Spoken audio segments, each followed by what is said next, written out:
is to Peter himself that Jesus says, "You are Peter, upon this rock I will build my church."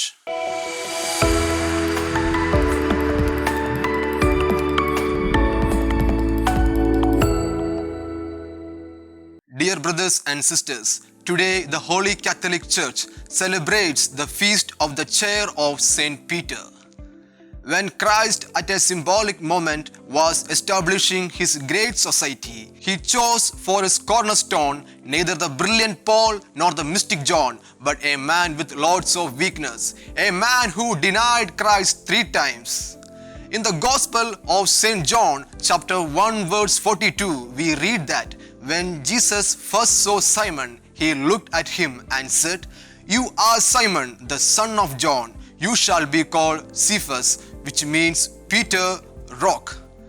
We must always keep in mind that whenever God gives a new name to a person, it signifies an important role in the history of our salvation.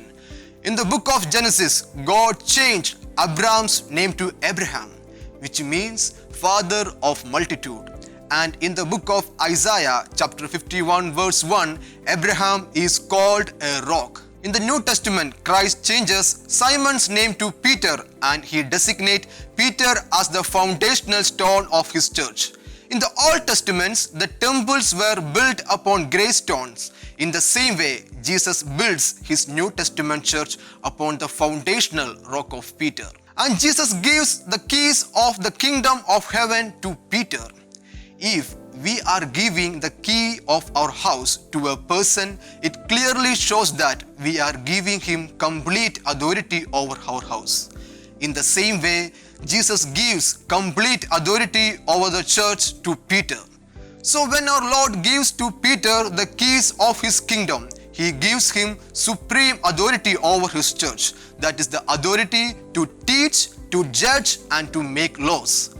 In the Gospel of St. John chapter 21, we read that even after his resurrection, Jesus appeared to his disciples and commanded, specifically to Peter 3 times, to feed his sheep. That is why when the Pope, who is the successor of Peter, makes a law through his infallible teaching, that law is also applicable in heaven. Whenever the priest forgives the sins of the faithful through the authority of the church, it is also forgiven in heaven. St. Cyprian says that there is one God, one Christ, and one church, and one chair founded on Peter by the word of the Lord. Whoever gathers elsewhere scatters. We read in the Gospel of St. Luke chapter 5 verse 3 that Christ got into Peter's boat and taught the multitude. We must always keep in mind that though there were many fishermen there, Christ chose to get into Peter's boat. Christ still continues to teach from Peter's boat, which is known as the Catholic Church. This truth, the truth that Christ himself teaches through the Catholic Church, is what assures us that we can always trust what is taught through her. This is what motivated St. Augustine to declare, "Rome has spoken, the case is closed."